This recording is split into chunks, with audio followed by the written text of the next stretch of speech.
This recording is for the Pine Island Oral History Project.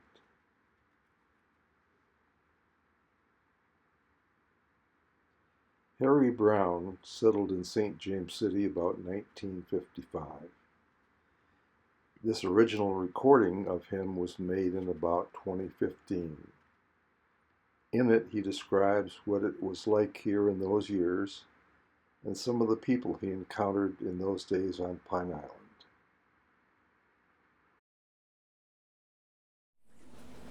In the winter of 54, I decided to come Florida.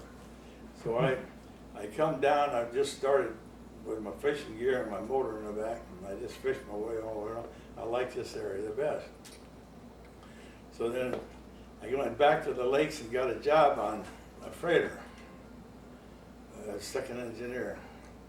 And I'd get off in December and didn't have to go back to work until the end of March. Okay. So I come down here and I run into Mr. Kelly over in Fort Myers, in Fort Myers Realty.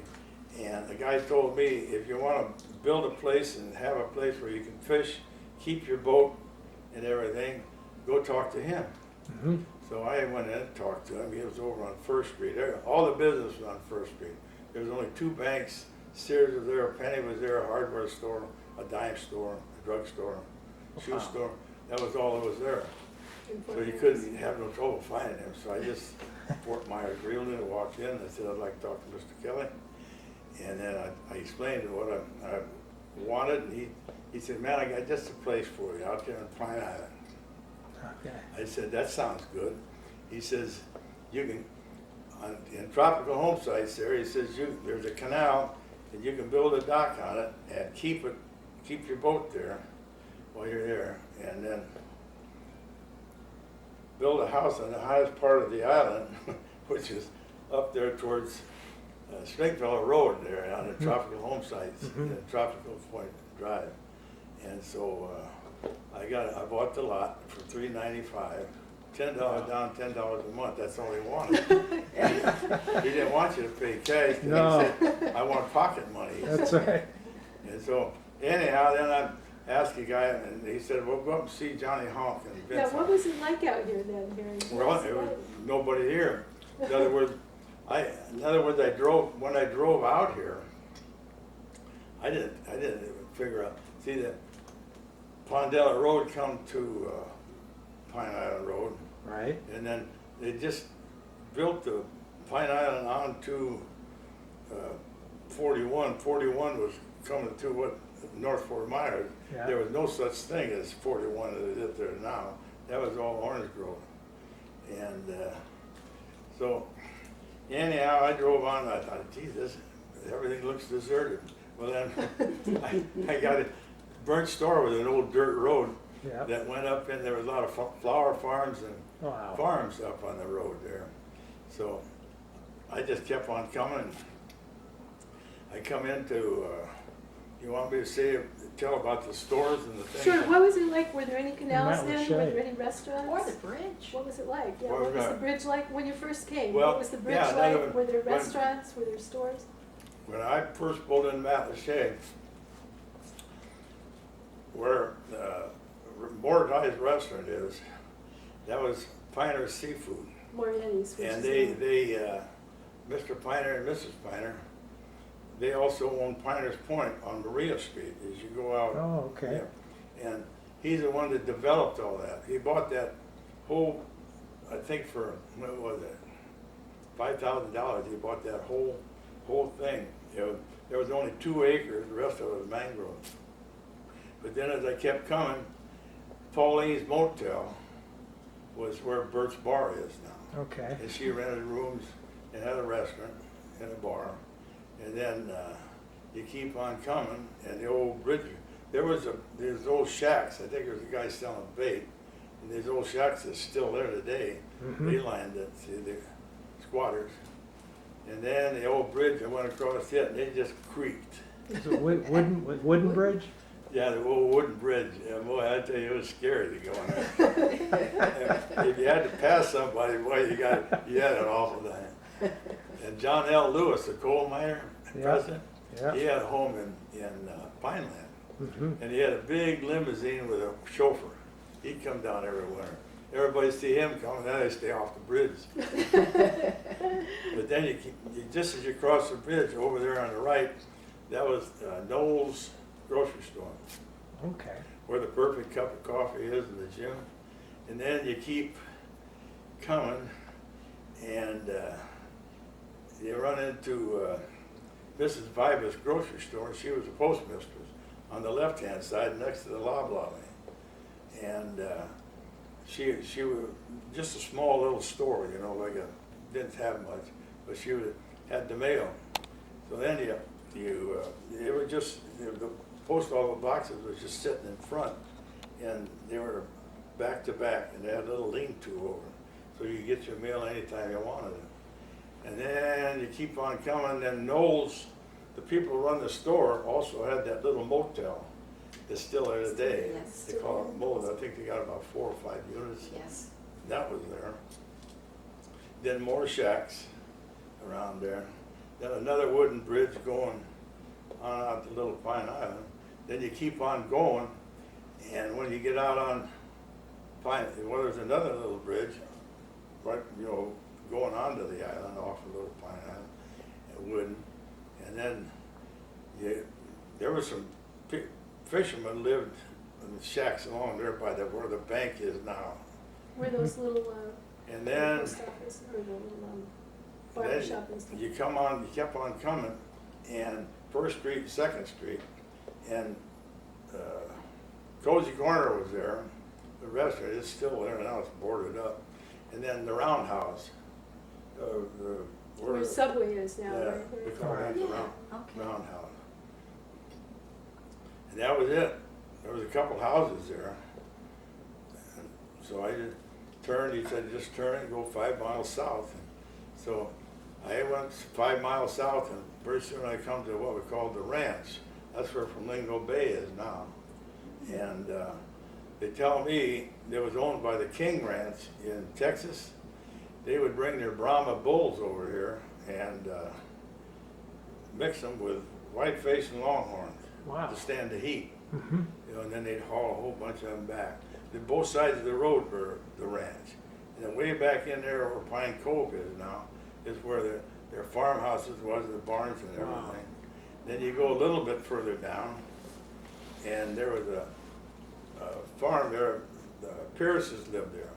And Mrs. Pierce was the postmistress of the Matlacha, or the St. James at the end of Palm Street, that No kidding. the one that you got Mhm. mail by boat. They raised chickens and sold chicken and eggs. And then he had a business that cleared land. So anyhow, then I went on down and found Tropical Home Sites and went in there, found my land. Then I went on down and looked at the canal. Boy, it was a good deal. I said, waterfront, you got a boat, place to put a boat, Yeah. and you didn't have to buy it. By the way. How many, did any other people live there, Harry, at that time? Yeah, there was one family, a guy by the name of Bradshaw, and he run a bait shop up on Matlacha there. Hmm. And he lived right at the end of the canal. If you ever go down Tropical Point Drive towards the park, he lived in that Right house in the right corner. there. Saying that, well, there's a deputy sheriff living there now. So And- who else was around on the island? What were some of the other people? You started to Well, talk Bill about Johnny Hahn. Lee, Bill Johnny Lee, he built the house same time I did in 1956. Started in 57 when Johnny Honk and Vince Honk cleared the land. They had a little Ford tractor in them days. And then I got Mr. Spainhour to do the concrete work, and I did the plumbing and wiring. Bought it in town at Al's Supermarket. And Bill Lee did the same thing. He was commercial fisherman. He had trout boat, beck boat. And that was about all that was living there. How do you think people made a living that were here? What did they do for a living? Well, Bradshaw, he sold bait up there at Matlacha. And then you had to dip bait by hand, so he hired a couple of guys to go out and dip shrimp with a butterfly net. You couldn't drag for them like they are now. And then Bill made his living trout fishing. He'd been a fireman in Birmingham, Alabama, and got hurt. He's on account of a pension. So then, come on down St. James, across the bridge, the wooden bridge, and the bar, what they call a Ragged Ass Saloon now, it was just a little building there. An old guy run it, and then he kept on going down, and that St. James Fish Camp was there. That was run by a family called Jedlicks, I think their name was. And then there was a real estate office on the left-hand side. And then you go on down to where the Double Nickel is now, and that was Bill Sutton. He sold bait and rented boats for people.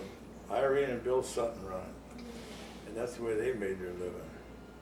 But then, let's see, you keep on going down, and then I come down here, and they were digging these canals. In other words, if you look at those pictures, they were digging the Monroe Canal on out too. Who was the man that you came out with and looked at the land that time and told you, this is where we're gonna put a canal? Remember that you told me that? Oh, well, Yeah. that was Mr. Kelly. Oh, it was Kelly. Well, see, that, in other words, over there at the post office, where it is now, it's gone now, but the fish house is still there. Right over there was a kind of a natural creek that come out, and the one day, Mr. Kelly stopped at the house up there. I was in there drinking coffee, and so he had a couple. Well, he called me Brownie. He said, Brownie, how about taking me down to St. James? I want to look at some property. See, Mr. Phillips owned this land. The guy by the name of Phillips. Phillips Park up there at the center. Okay, right. He owned all this stuff. And but Mr. Kelly was his realtor and more or less the idea guy. So we come down and we pulled up on the dirt over there now where all them big fancy homes are along, you have to go down the end of 50, you have to go through a gate. Macadamia. Huh? Macadamia. Macadamia Street. Yeah, well anyhow, we pulled up on, there was some high ground right there with a boat, and the two of us got out, so Mr. Kelly kind of walked around and see, 5th Street went down, but there's no way for him to get on it because it's all mangrove. Look at the picture. And he is standing there and he says, well, let's see, what are we doing? He says, I'll just dig this canal straight in here all the way up.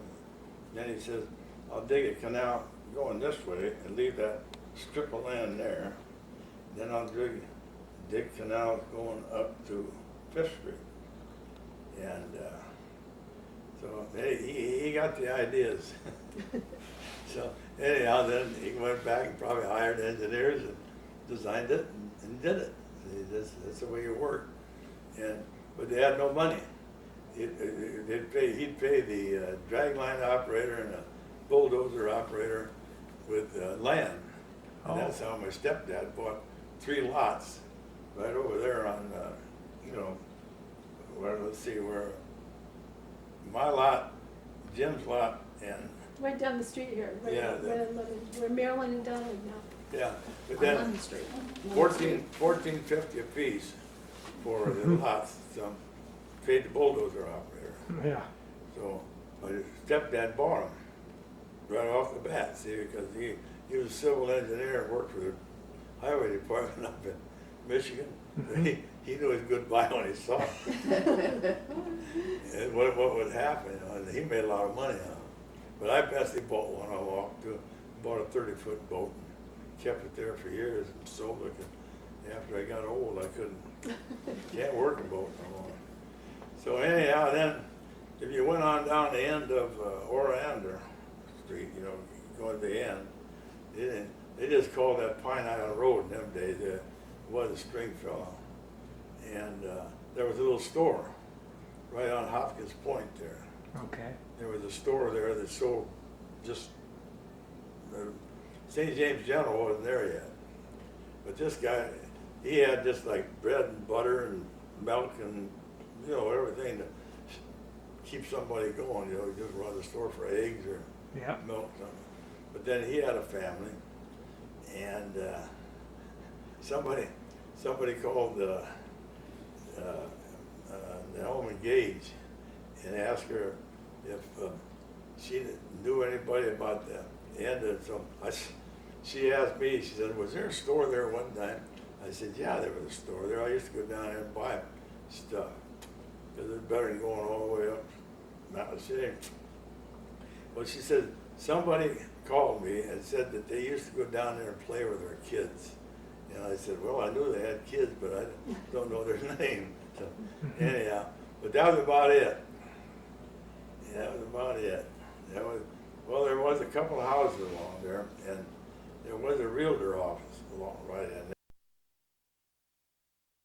What about scallops and that kind of stuff? Well, Could see, you Piners Seafood and Piners Point, the old man Piner, he built that fish houses back there now. See, and I think he paid, I think it was $5,000 for that whole thing. Here lately, it's sold for the Fisherman's Co-op. Oh, yeah. A whole bunch of fishermen. Maria Drive. What did they get for it? 17 million? With some awful amount of money, right? Oh, my gosh. Maria Drive. So anyhow, that's how appreciated that value. But they, in other words, the scallops were real thick in them days. Boy, Scallops and I went over there with a oysters. little net, and you go over there with a light at night and just see them going through the water line. Just scoop them up, and get a couple buckets full. Wow. Take them home and dress them out and have them. They were just those little bass, you know, boy, were they good. See, then Piners, they would bring, they lived where that guy now, that little house that sits right there by itself before you go out of Mount Lachey. I think they charter boats there or something now, but that's where they lived. And it actually was on stilts in that day.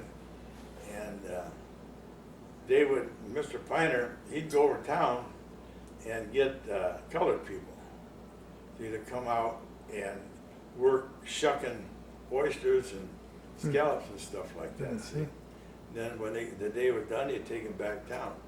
And then over there in the, where the restaurant is now, see, I used to run the chicken dinner for the Yeah, farm. that's the another- next story, but right?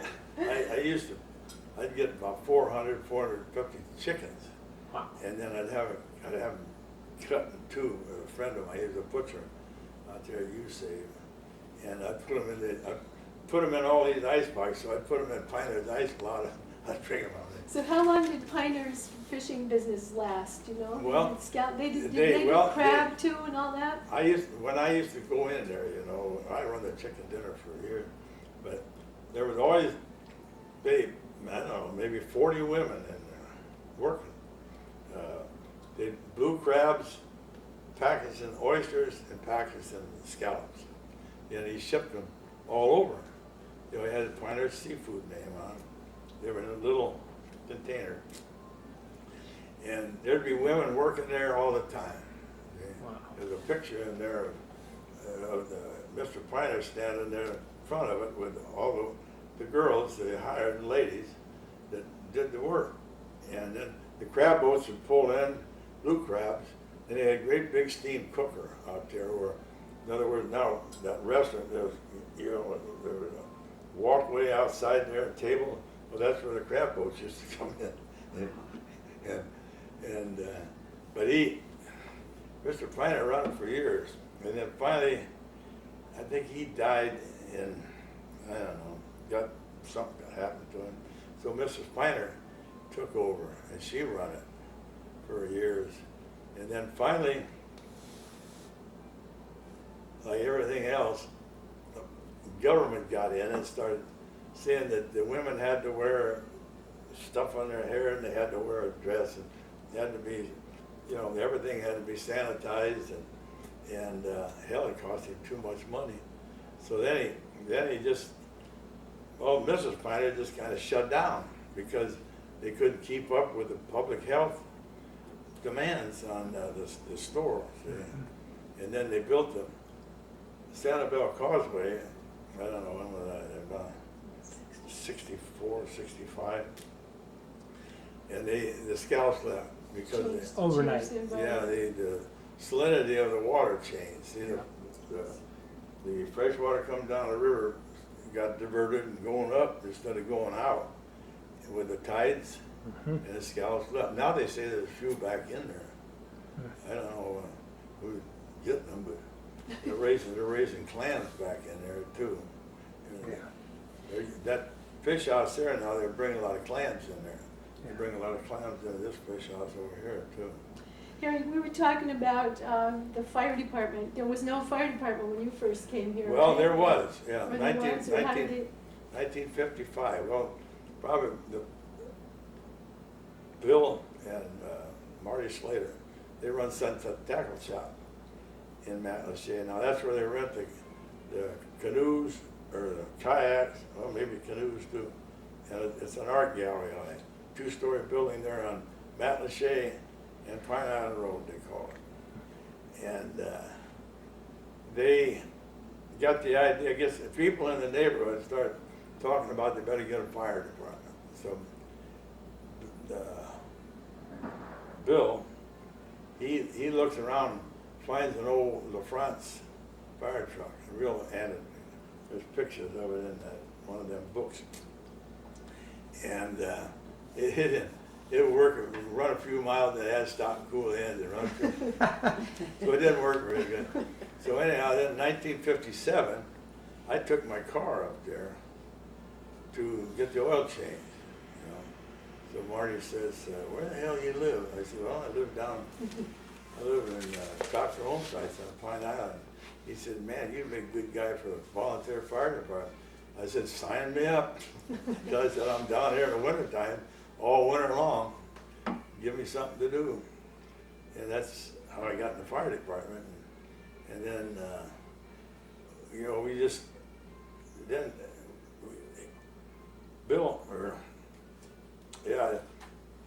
they bought an old truck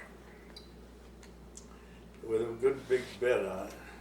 And then he bought some pumps and built a tank. I said there were no fire hydrants on that in them days. You know, the only place you go to a creek or something and get water. And so I'd go up there and help them build it in the garage, see. And that's what they used. Then they got it running. Then they got another one running. And then in 1957, they got the idea they were keeping the fire trucks at the garage. But then they got the idea of getting permission to build the firehouse on Matlacha Park. It had to be cleared and everything. Well, I was gone working up on the lakes there, and when I come back, why they'd had the building built.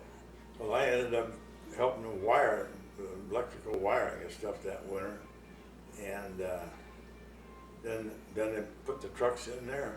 Had two. How did they get the money to get the trucks and stuff, Harry? Do you think did people just Donate. Is that when you got Everybody, into the that's chicken why dinner I run the business? chicken dinner.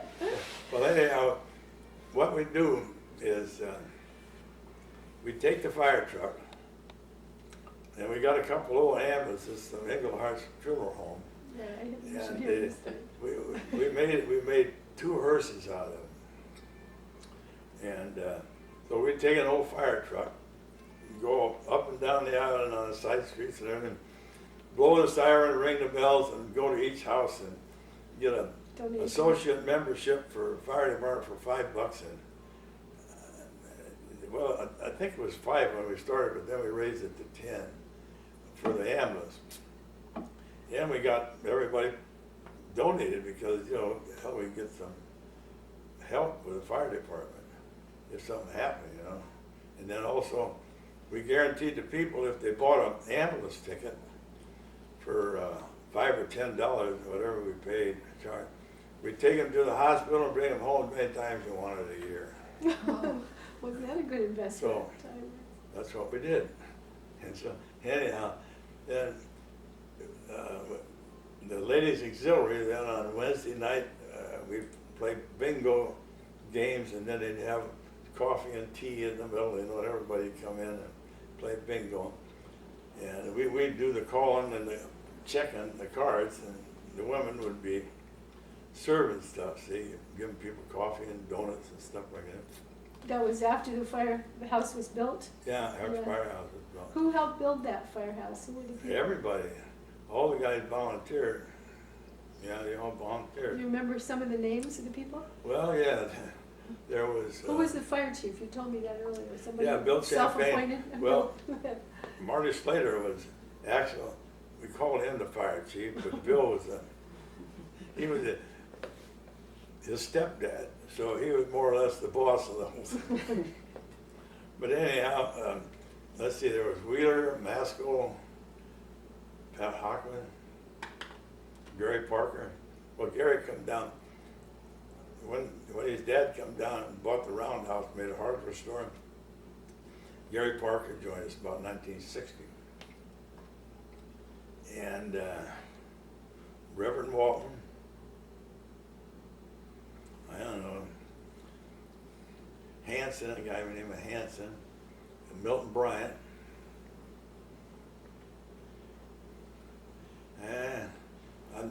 But anyhow, that was the guys that we'd all take turns driving the ambulance, and we'd have an ambulance parked at the roundhouse.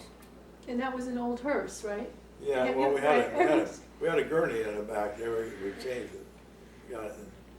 And they just give us a little first aid, you know. We didn't, you know, just made sure. So anyhow, then if they needed somebody to drive an ambulance, they'd call somebody up and they're available. If they weren't, well, somebody else went. So I made a lot of runs in with just people who, you know, needed to go to the hospital, and then when they got done, well, then we'd go pick them up. What were some of the most interesting trips you took on any ambulance?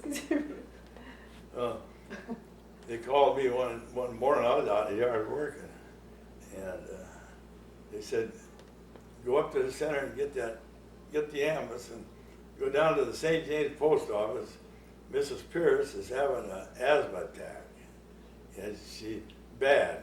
And so I go wheeling down there, and she's, I don't know, I'd never seen anybody with asthma before, but boy, she was having an awful time breathing. And so I put her in the ambulance, and then as we went through Matlacha, well, there was two, Grace Hawbaugh and another lady, they were nurses.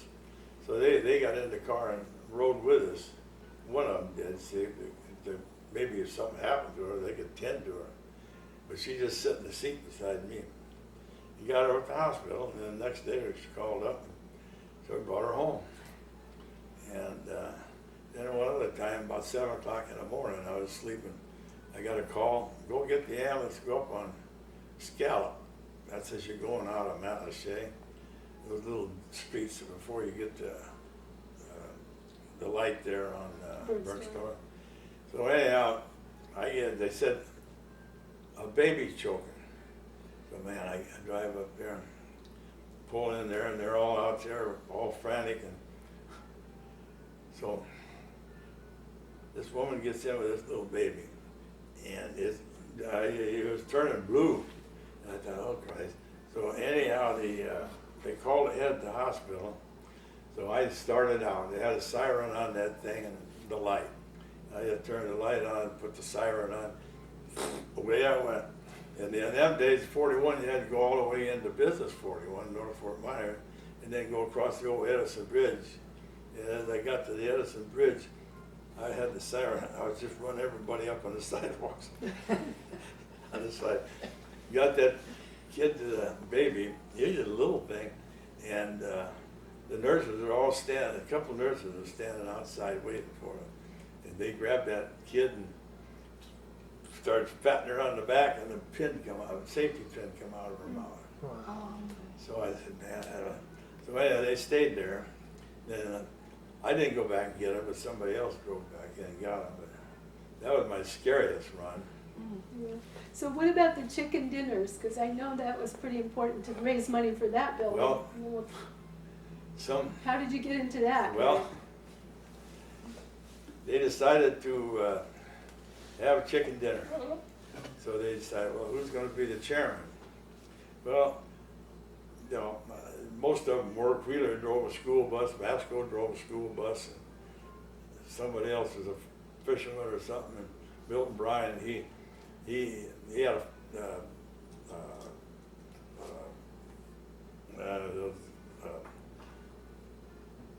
mango farm back in there behind the Catholic church. He had a big farm back in there, and he was like a farmer on the mango. So I said, well, I ain't got nothing to do. I said, I'll be the chairman. So they said, okay, you're the chairman. So then we start planning and how we're gonna do it and how we're gonna have it in the firehouse and everything. And then I said, well, I tell you what, I'll just finance the whole damn thing instead of trying to get money from the treasurer, which we don't have any hardly. I said, and I'll just finance it, and I'll do all the running. I'll order the chickens, I'll order the plates, well, there's a lot of stuff to order. And I got a couple big deep fat fires, put it in the firehouse. We had a big old cook stove in there already. And so we get everything all set. I order chickens from Dixie Seafood over in Fort Myers Beach. And I started out with 400. And then this one guy that I knew, I'm a Shriner, and he is a Shriner, and we go to dinner together. So I told him about the chickens, and he was a butcher at U-Save out there in Palm Beach. So he said, just bring them out here. I'd go down to Dixie and pick them up, and I'd take them up to him. And then he'd cut them in half and give me the giblets. Then he'd put them back in their cooler. So then he'd call me. I'd order them for a certain day, see. He'd call me, they're ready to go. So I'd bring them out, and then I'd distribute it through the Fish House, Loblolly, Piners, different places. I'd put the chickens. And then I got a That had refrigerators, right, or something. and then I got a refrigerator Or truck ice. from the milk company. They parked it behind the firehouse, and it was frozen food.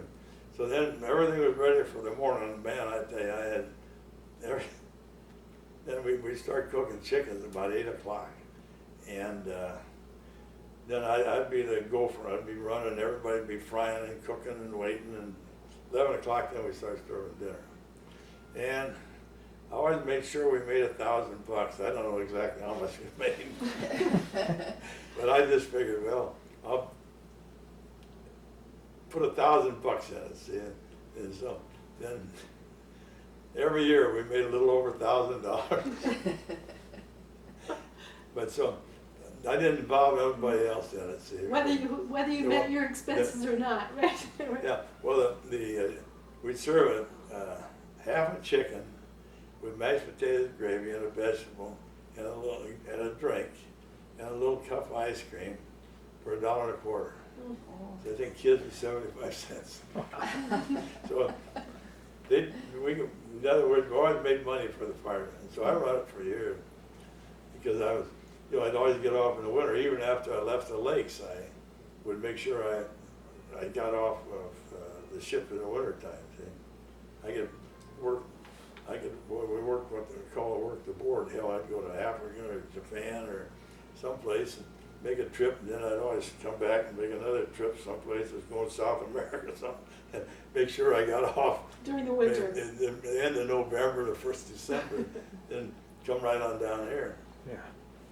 So anyhow, that's how I got to be the chicken dinner man. What about- Everybody still calls me Chicken Brown. The guys that are still, Jerry Parker, I think, is the only one that's still alive that I know of. Yeah, Vince Home, yeah, he was our, let's see, it started in 1972. Then they started getting tax money. Well, then they was talking about, and then by that time they'd built where the fire department is now, you know, where it is, the art class is in the firehouse in Right, Madison Mount Park. Shea Art Classes. And so where the firehouse is now, they had built, the county had built a metal building, and now they use that for the mechanic part of it, and then they built that other, but we used to hold our meetings there. So everybody said, well, we're getting tax money now, you know. So I said, well, how about the chicken dinner? Well, I can't volunteer, and I can't. I said, well, if I can't get volunteers, then we're not gonna have no more chicken dinners. So that's how we quit that. But then they started getting technical about the ambulances. They give us a good ambulance, the county did, and had to have a qualified driver and more or less have an EMS certificate. So then Wheeler, a guy by the name of Wheeler, he was our first paid ambulance driver. Then the rest of us, we couldn't drive no more. Hey, what about the building here? That's another building I'm interested in, the St. James Civic Association building. What do you remember about Well, when that was built I or helped how build that was it. built? Yeah. Yeah, in other words, How did that get started? Well, They wanted something for we- people here? in other words, Ted Smith, his dad was one of the original people that lived here Ted in Smith. St. James. He was a fisherman. And but that big house on Date Street between 5th and 6th, you ever notice that big old house sitting in there? On date? Huh? On date? Yeah, Date, It's on date. yeah, between Oh, 5th sure, and 6th. sure, yes, On the left-hand side. yes. Well, that was one of the old houses when it was a sisal plant here. And they called him Captain Smith. He moved into it. After everything burnt down, I guess, and everything, back when all that stuff shut down. And then Ted Smith, he was born there. And so once, well, we put one of them old fire trucks, built a little lean-to shack in his yard over there on this side of that big house. And we had a fire truck in St. James. See? And so anyhow, we'd hold a meeting over there. So one time, Ted says, yeah, we ought to build a civic building down there. See? And so I think the property was actually owned by Mr. Phillips. And he donated the land to build that building. So then we all kicked in. I mean, I give him $50 and everybody else give him some money. And then there were some more people that lived here that attended the meeting too about maybe building a civic association. And the one guy that lived over there on the end of 8th Street, you know, where 8th Street goes all the way back, then you have to turn around. Yes. That last house, he gave $1,000. He had a gravel yard up in North Dakota. Had a lot of money. That's a lot of money. So anyhow, if you look at the initial membership, well, his name is on it. And my name's on it too. But then let's see, what was it, 1964, 65. Then Sonny Beck, he was in the fire department too. And he was a builder from Dayton, Ohio. And so he said, well, I'll draw the plans. So they decided what they wanted in the kitchen and stuff. So Sonny said, okay, when I go north for the summer, I'll drill the plan, the whole design of the building. And when I come back, then they'll start it. So they were in the concrete building, him and his dad. They were the cement men, and then the rest of us just tended them.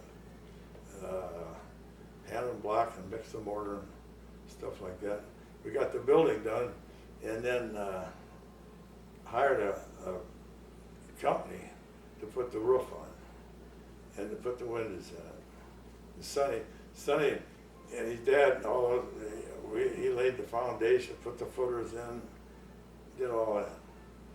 And so finally, it ended up a pretty good building, but they've added a lot to it.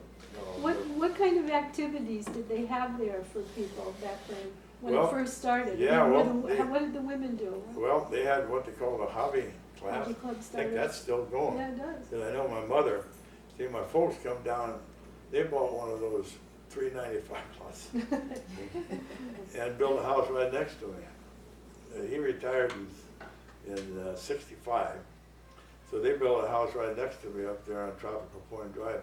They was called Matt Lachey Drive in them days, but then there was too many Matt Lachey drives for the fire department and the police.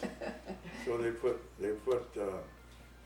we had a meeting and we decided to call it Tropical Point Drive.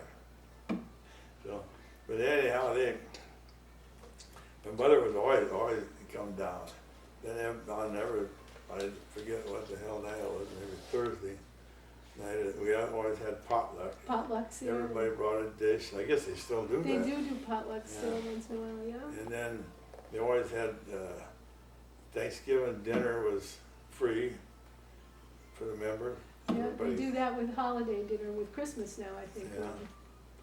But that, people just kept coming and coming and coming. And then they started getting, everybody had septic tanks. And most of us still do. But then,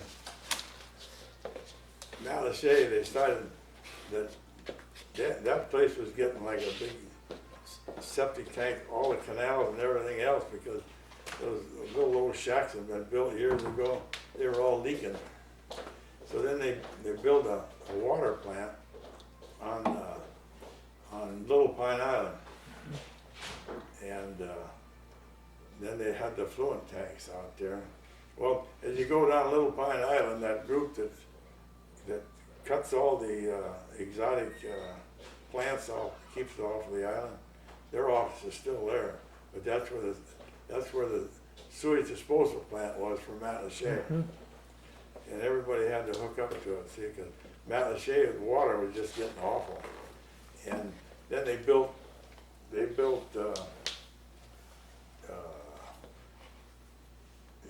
what would they call that, that housing area, development behind the store there. What do they call that back in there? Down behind, That Matt Lachey, Mount Lachey Isles in there, you mean? No. Island Avenue? Island? Island Shores or something. Oh, yeah, I think so, Yeah, then you turn right there, just opposite the, going into Matt Lachey Park, go all the way back and all. They Island Avenue. started digging all those canals, and they just decided they better get a sewer plant because there'd be just too many septic tanks. So then, they decided that the leach fields was contaminating Matt Lachey Pass because it was too close to it. So they condemned that plant. And then they come down on Pine Island and built that one back there where it is now. And then they run all them pipes all the way to Matt Lachey and everything down there. And I don't think they didn't hook anybody up except for Matt Lachey.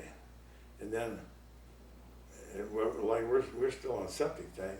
Some of the businesses, I think, on. Yeah, are- and then Cherry Estates, Has its own. they decided to pay, they have the lines run all the way down to there.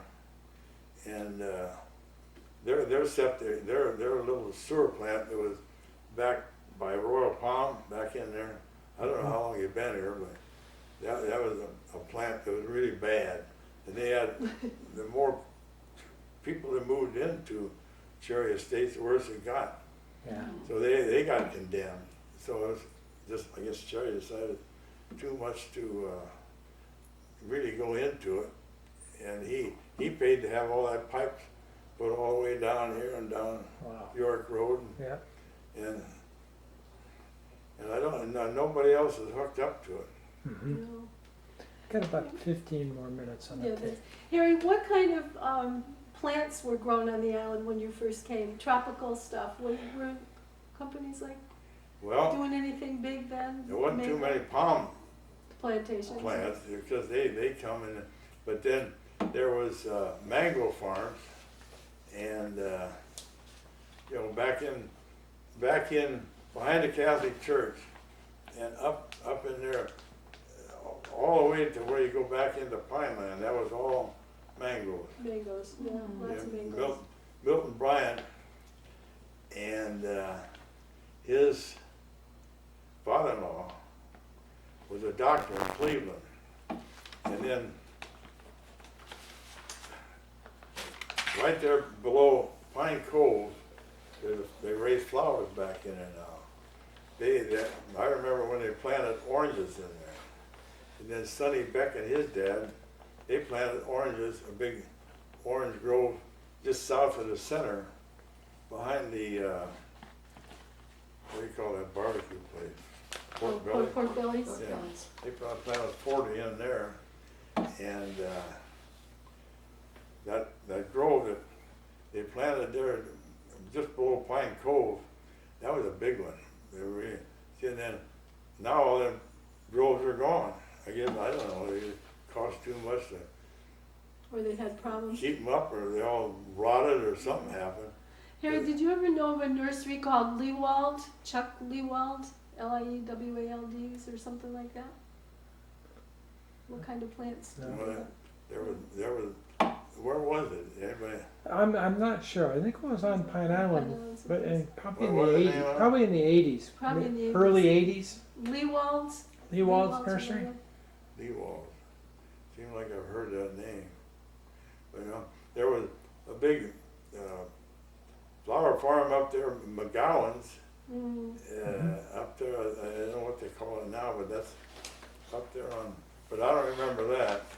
You know what, when you look back, what were some of your favorite memories of the time you lived on Pine Island? What do you think is your favorite Well, times? everything. It's just a nice place to live and had a lot of nice people. A lot of good fishing. Yeah, good fishing, boy, I tell you. Well, there in Matlacha Pass, back in the 50s, you could go out there. That was before Cape Coral, anything was developed, you know. Del Prado was just a two-rut road going down to a farmhouse. And so there was no pollution out there. And then back in the years of the Depression, to make work for people, President Roosevelt decided that they shipped a whole bunch of seed oysters down from the Chesapeake Bay. And then just out there in Matlacha Pass, they'd give a fisherman so much of the bottom, and he'd put posts on so side, and they'd seed that with oysters. See, and then they had oyster farms, and they had they're all staked out. You'd look down from the bridge down and the bridge up, you'd see all these stakes out there, and that was oyster beds. Well then, hey, you go to any oyster bed and just pick an oyster up, like off your, and just eat it. Yeah, And not raw oysters. Take them in, make oyster stew. They were delicious. Now they're just absolutely bad. You know, fishing was real good for trout, reds, and everything. And you know, I used to go over Sanibel and Tarpon Bay over there, and all them runs back in there and fish and catch all kinds of fish. And then I used to smoke fish.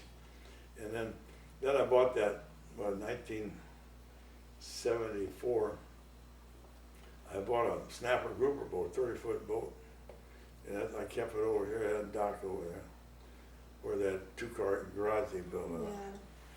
Yeah, And by Maryland. I had that there for 26 years. Wow. And we'd go out there grouper fishing, we'd go down to the Keys. You owned land out in North Captiva at one point, didn't you? Yeah, I 1965. They had the Shriners always run the fair, so I used to go out there at Terry Park. That's where we had it on Palm Beach, and park cars, and so we'd spell each other. So Shriners have a little booth up there where you can get a hot dog and a Coke, and just take a little time off, sit on the bench. So right next to us, there was some guy selling land. So I went in and I said, where's the land you guys are selling? I'm in Upper Captiva. I said, hell, ain't nothing out there. He said, well, there's a few people out there. I said, well, how much is the land? Well, he said, in off the water, it's about $1,500, $1,400, all depending on where you buy. And he says, if you're interested in buying, I got one that's right out on the Gulf that belonged to my brother. And he got burned up with an old tractor they were working on over there. I think the name was Barnhart. And he had one right on there's nothing between you and the Gulf. And he said, sell it to you for $4,000. He says, I'll come and get you and take you over there and show it to you. So I said, good. So he took me over, so I gave him $4,000. Now it's probably went for $1 million, $1.5 million. No, So but anyhow, I'd go over there, and when I get off a ship, I had a big old cabin tent, you know, with an entrance to it and a screen with side windows. And I put a table and chair and towels and base suit and just go out there and have a good time. You know, everybody go swim and take a lunch out there, picnic, you know, go right out and swim in the Gulf there. And so time went by, and I'd go out there, and about every time I went out there, when I went back to sea, I'd always take it down, take it back. I got a house in town too. I built in '67. So I'd take it in there and put it in the garage. And I'd go out there, somebody would be knocking my tent down. People started moving out there. Then kids started moving out there. They had golf carts and all-terrain vehicles. Yeah.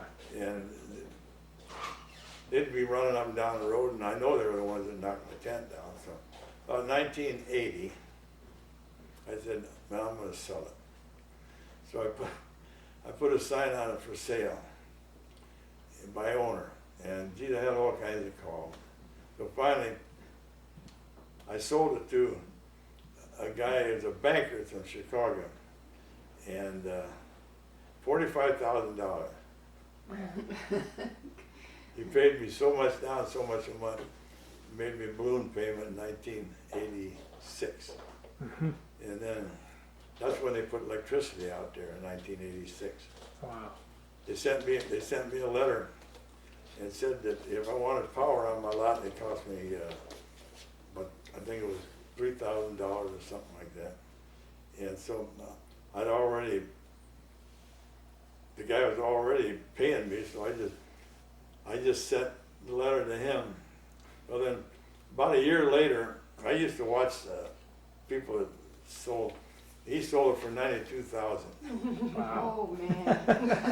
Well, I made probably only got about $65,000 with the interest it paid and Oh, stuff sure. like that. So I made money. I didn't care. Yeah. and you've always done that. You've had great memories of Pine Island. Harry, if you could give advice to newcomers to this area, to Pine Island, what would you tell them? What would you ask them to treasure? How would you ask them to behave? Well, just protect the environment. That's what I say. In other words, and I wish they'd get the motorcycles off the island too and cut down on the noise. You can hear them guys roaring down. You can hear them all the way. If you're a half mile off the road, you can still hear them. And up there at that Raggedy Ass Saloon, right now, there's probably a couple of hundred motorcycles in there. And when they all leave, they just roar down that road. Yeah. And, you know, I like the idea of this Calusa Land Trust. I don't belong to them, but I donate to them. Getting this land and preserving it. Yeah. Instead of calling it Pine Island, if they kept going, they'd have to call it Palm Island, Yeah. palm trees. Yeah. So that's all I can say, but it just burns me to see the traffic on the island too, because there was years ago there was hardly. Well, I could drive all the way to town and maybe go to a show or something like that, and go and visit somebody and come back on about 10:30 at night. I could drive all the way out and never see a car. Yeah. Never see a car. Cape Coral wasn't existing then, see? Mm. And when Cape Coral come in, everything kind of went to Hades. Yeah, it just, Cape Coral, in other words, I drove down that Del Prado Road one time. It was just a two-rut road, just to see where it went. Curious. And so it ended up at a ranch house where they had a corral and a loading thing that they loaded cattle into trucks. Wow. And there wasn't a soul around, so I just turned around the barnyard and Yeah. drove back out. Just Yeah. a two-rut road. And then this Frank Mann, that's the county commissioner, Right. see, they had, I think they might have owned that ranch, or they had a ranch there. Because he says he remembers when him and his brother used to go out there and they had gladiolus farms. Pine Island had gladiolus farms, and this was known as the gladiolus capital of the world, Wow. Lee County. Wow. And that was their, for years, that was their insignia, gladiolus, Mm-hmm. on their county vehicles. Mm-hmm. And see, like down there around Fort Myers Beach, San Carlos, that was all gladiolus. Wow. Up Burnt Store Road, that was all gladiolus. Potatoes, they raised potatoes. You could drive that road so far up on Burnt Store, and then if you didn't have a four-wheel truck, you couldn't go on to what they called the Burnt Store. It was actually a store burnt. And it was a good road from from 41 Pontegora area down, but past the flower farm, you couldn't drive all the way through. Yeah, it was just What was that burnt store? I remember you telling me there was something up there, a fish processing plant or something at one point? the what? In Burnt Store, was there a fish yeah, processing Yeah, plant? well, you ever been in Burnt Store Marina? No. You never drove back in there. And there's a restaurant, it's really plush back in there. They got all these big yachts and everything in there. And years ago, fishermen dug that channel going in there, in that, what they call the Turner Basin, where now you go up there, there's a nice restaurant overlooking, and it's all yachts and everything. Back in, probably in the 60s and 70s, that was what they call Manhattan boats, pogey boats, trash fish. Mm-hmm. And they built a fish meal plant. You ever been around a fish meal plant? Oh, yes. Well, you know what it smelled like. But anyhow, I went back in there a few times. A friend of mine had he'd changed a shrimp boat over to a net boat. And he'd go out there and they'd just fill them up and they'd come in, and those regular Manhattan boats would come in too. They were long, big long looking shrimp boat.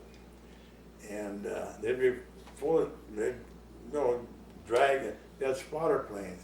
They'd see these big schools of Manhattan and pogies out there.